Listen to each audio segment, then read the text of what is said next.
तरह से जो है ना, अगर CSF में इसकी प्रोडक्शन कम हो जाए, एज ए रिजल्ट अब बाइकार्बोनेट बेस नहीं रिलीज हो गई कार्बो, तो एज ए रिजल्ट एसिडोसिस हो जाएगा यहाँ पे।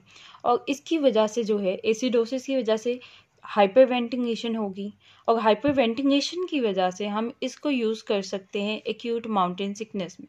तो ये इसके दो क्लिनिकल यूजेस हो गए कि ग्लूकोमा में हम इसको यूज़ कर सकते हैं, और एक्यूट माउंटेन सिकनेस में हम इसको यूज़ कर सकते हैं।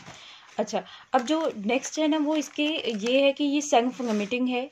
2 to 3 डेज के बाद जो है इसकी प्रोडक्शन, जो बाइकार्बोनेट की जो एक्सक्रीशन है वो कम हो जाएगी, बिकॉज बॉडी में जनरली जो है सारा बाइकार्बोनेट कम है, तो एक्सक्रीशन कम हो जाएगी, इसलिए it is self limiting after 2 to 3 days. अच्छा, अब इसके क्लिनिकल यूजेस में यही था कि ग्लूकोमा में यूज़ कर सकते हैं, इसके अलावा जो हाई ऑल्टीट्यूड पर जो माउंटेन सिकनेस है उसके लिए यूज़ कर सकते हैं, और एडिमा वगैरह वो तो जनरली उनका यूज़ है ही। अच्छा, अब जो इसके साइड इफ़ेक्ट्स है उसमें है कि ड्राउजीनेस, पैरेस्थीसिया, क्रॉस एनर्जेनिसिटी जो है वो हमारे इस तरह से होती है कि क्योंकि ये संफोनामाइड है, एसिटाजोलामाइड वगैरह ये संफोनामाइड है, तो अदर संफोनामाइड ग्रुप के साथ हो सकती है।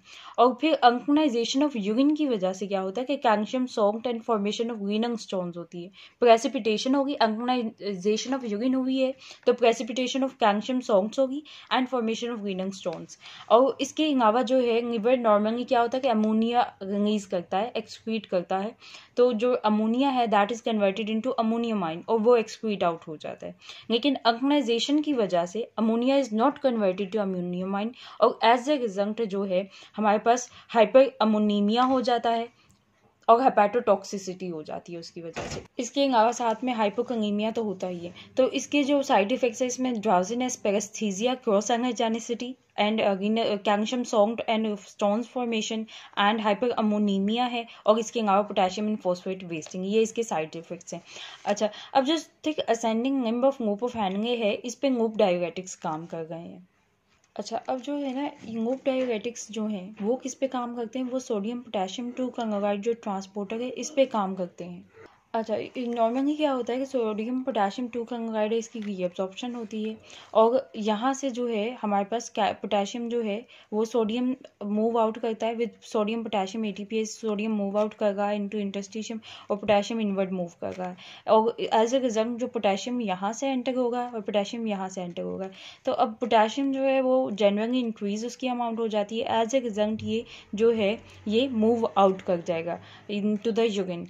एज ए रिजल्ट उसका जो पॉजिटिव पोटेंशियल यहाँ पे क्रिएट हुआ पड़ा है उसको कंजर्व करने के लिए मैग्नीशियम एंड कैल्शियम मूव करते हैं इनसाइड। ये तो नॉर्मल ही हो गया ना कि सोडियम पोटेशियम 2 क्लोराइड ट्रांसपोर्टर है, इसकी वजह से जो है ये रीअब्जॉर्ब हो गए एंड पोटेशियम यहाँ पे और यहाँ पे इंक्रीज कर गई है और पोटेशियम मूव आउट कर गई है, और to conserve the positive potential magnesium and calcium reabsorb हो गई है। ये तो नॉर्मल प्रोसीजर हो गया। अब क्या है कि ये लूप डायरेटिक्स जो हैं जिसमें हमारे पास जो है क्या फ्यूराजिमाइड आ जाता है, ये जाके इसको इनहिबिट करती है इसको, और एज ए रिजल्ट सोडियम की कोई इनवर्ड मूवमेंट नहीं है और ना ही आउटवर्ड है और ना ही पोटेशियम इनवर्ड मूव कर रहा है। एज ए रिजल्ट क्या होता है कि पोटेशियम का इतना ज़्यादा मूव आउट करने की उसे ज़रूरत नहीं होती है एक्सक्रीट होने की।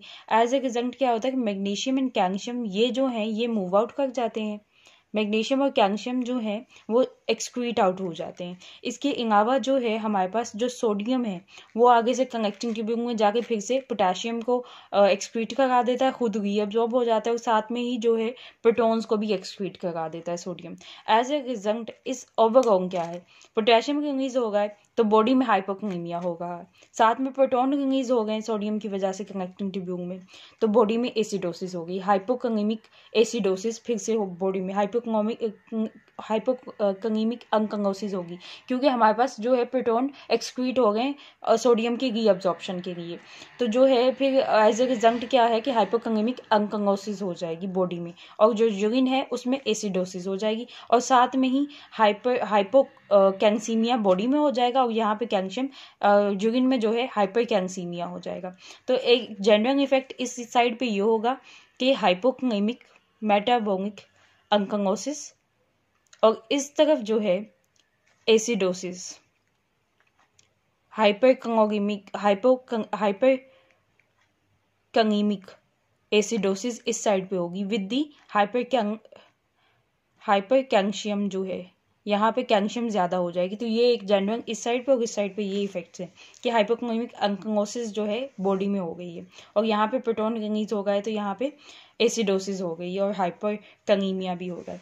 अच्छा, अब इसके क्लिनिकल यूजेस क्या हैं? सबसे पहली बात तो कि एडिमेटेड स्टेट में यूज़ करते हैं और हमने पहले पढ़ा है कि हार्ट फेलियर वगैरह में ये थायराइड डायरेटिक्स यूज़ होते हैं।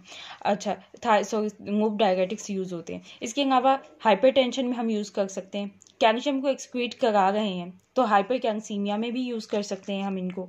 ठीक है, ये इसके कुछ यूजेस हो गए। उसके बाद जो है कि उसके बाद इनके साइड इफ़ेक्ट्स आ जाते हैं, तो उसमें यही है कि हाइपोक्लेमिक मेटाबॉलिक अंकोसिस हो गई है बॉडी में। इसके अलावा जो है ये इतने एफिकेशियस हैं कि ये जो है वोलियम को रिड्यूस कर देते हैं, हाइपोवोलीमिया कर देते हैं और कार्डियोवैस्कुलर कॉम्प्लिकेशंस, और इसके अलावा ये संफोनामाइड ग्रुप से होते हैं तो एलर्जी भी कर देते हैं। ये इनके साइड इफ़ेक्ट्स हैं।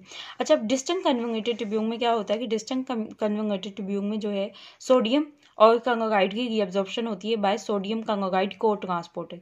ये दोनों रीअब्जॉर्ब हो गए हैं। ठीक है, और साथ में ही जो है calcium under the action of parathyroid hormone वो भी साथ में रीअब्जॉर्ब हो रहा है। अच्छा, अब अगर हम इस ट्रांसपोर्टर को बंद करते हैं, सोडियम क्लोराइड को ट्रांसपोर्टर को, तो इंट्रासेलुलरली सोडियम कम हो जाएगा, सोडियम की अमाउंट डिक्रीज हो जाएगी। एज ए रिजल्ट सोडियम इस साइड से उठ के इस साइड पे आएगा, ट्यूबुलर साइड पे, और कैल्शियम सोडियम एक्सचेंजर के थ्रू आएगा। अब इस कैल्शियम के एक्सचेंज करने के लिए ज़रूरी है कि कैल्शियम इस साइड से एंटर हो, तो जो है कैल्शियम इस साइड से एंटर होके यहाँ पे रीअब्जॉर्ब हो जाता है और सोडियम जो है ट्यूबुलर सेल में मूव आउट कर जाता है। अच्छा, इसी वजह से जो है हाइपरकैल्सीमिया हो जाता है बॉडी में।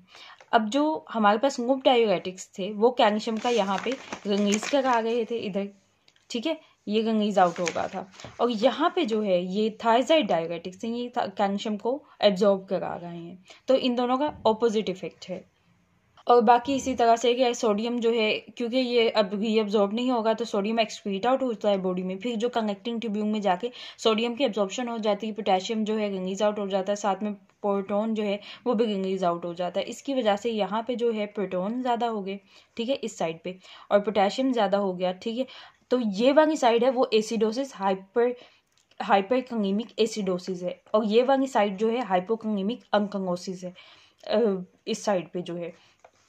तो इसमें जो है हाइपरकलीमिक मेटाबॉलिक अंकोसिस हो गई है। ठीक है, और इसके अलावा डायल्यूशनल हाइपोनेट्रीमिया होता है यहाँ पे, क्योंकि ये जो है ये हमारे पास डायल्यूटिंग सेगमेंट ऑफ नेफ्रॉन पे ये वाले डायरेटिक्स काम कर रहे हैं, तो इसलिए डायल्यूशनल हाइपोनेट्रीमिया हो रहा है कि जो सोडियम है वो एक्सक्रीट आउट हो गई है।